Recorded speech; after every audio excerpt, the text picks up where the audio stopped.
Sabe, nos últimos momentos da vida de alguém importante, um pedido que parece simples pode carregar um peso enorme. Mas este aqui não é um pedido qualquer.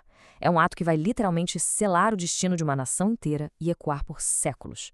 Hoje, a gente vai mergulhar nos últimos desejos de Jacó, um verdadeiro testamento de profecia. E tudo começa com essa frase, um apelo direto de um pai para seu filho mais poderoso, José. Por favor, não me enterre no Egito. Parece só uma questão de onde ser sepultado, né? Mas, na verdade, isso é sobre identidade, sobre uma promessa antiga e sobre o futuro de todo um povo. Então, o que a gente vai ver hoje? Vamos analisar esse pedido final de Jacó e o juramento sagrado que veio junto. Depois, a gente vai investigar um mistério no próprio texto, uma decisão que redefiniu a família de Israel para sempre, a verdade por trás do túmulo de Raquel e, para fechar, uma bênção que foi interrompida de forma dramática. Ok, vamos lá. Para entender a dimensão disso tudo, a gente precisa começar pelo começo, o contexto desse desejo que colocou tudo em movimento. Olha só, Jacó já estava com 147 anos e sentia que o seu tempo estava acabando. Pode parecer muito, mas foi uma vida bem mais curta que a do pai e a do avô dele.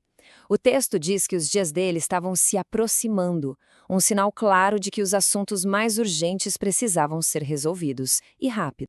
E para a tarefa mais importante de todas, ele chama quem? José. E por que justo José? Simples. Como vice-rei do Egito, ele era o único que tinha poder e influência para bater de frente com o sistema egípcio e garantir que o corpo do pai fosse levado para a terra prometida para ser enterrado junto com seus antepassados. Mas Jacó não queria só uma promessa. Não. Ele exigiu um pacto, algo muito mais profundo, selado por um conceito de bondade que é simplesmente incrível. E é aqui que Jacó usa um dos conceitos mais bonitos da ética judaica, Chesed Shel Emet.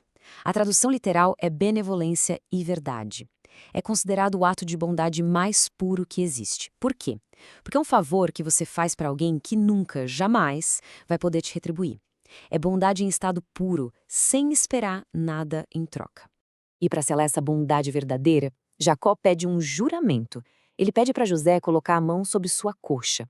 Isso pode parecer estranho, mas era um ato simbólico poderosíssimo. Ele conectava o juramento diretamente ao pacto da circuncisão, a aliança mais fundamental entre a família de Abraão e Deus. Isso transforma um pedido pessoal num voto sagrado, inquebrável. Avançando um pouco no texto, a gente encontra uma coisa bem peculiar. Essa parte da Torá é conhecida como fechada, e a razão por trás disso é fascinante. Geralmente, entre as porções semanais da Torá, existe um espaço em branco, sabe? Uma pausa, indicando um novo começo. Mas essa não. Ela começa colada na anterior, sem respiro. E a pergunta que os estudiosos se fazem há séculos é: por quê? Porque ela é fechada. O grande comentarista medieval Rashi dá duas explicações geniais. A primeira é bem pé no chão, histórica. Com a morte de Jacó, a última proteção de Israel no Egito se foi.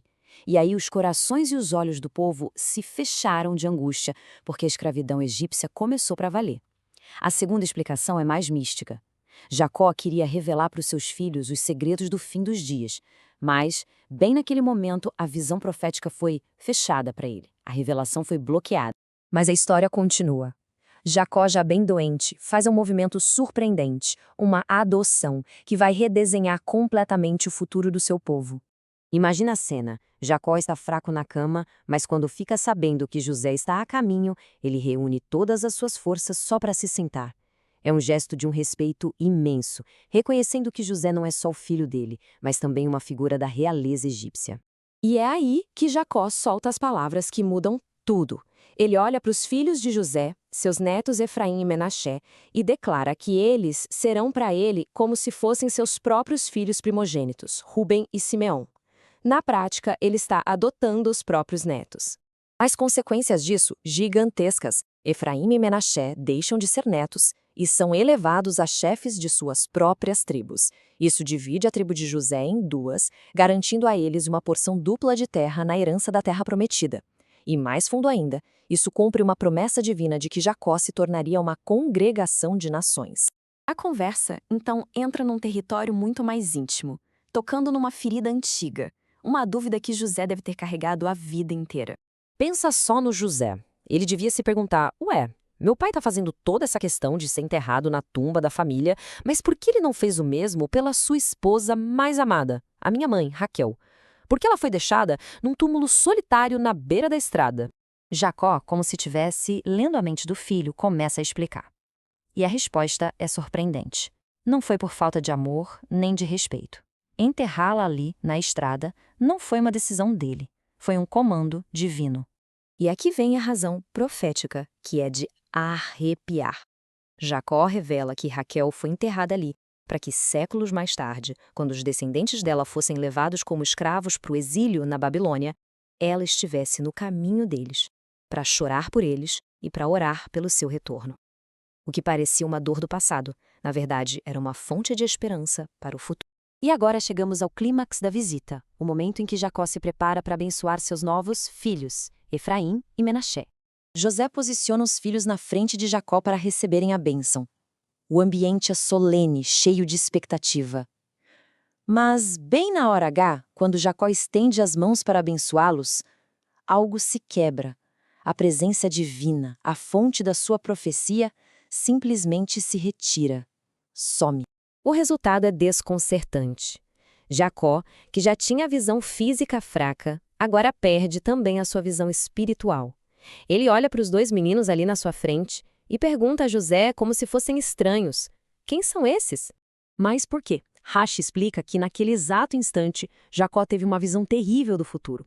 Ele enxergou através das gerações descendentes perversos que surgiriam de Efraim, como os reis idólatras Jeroboão e Acabe. Essa visão do mau uso do livre-arbítrio no futuro fez a santidade daquele momento desaparecer.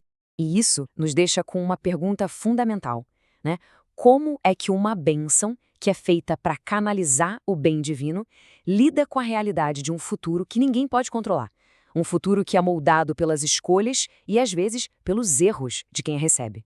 É um lembrete poderoso de que até a herança mais sagrada ainda depende das mãos que a carregam.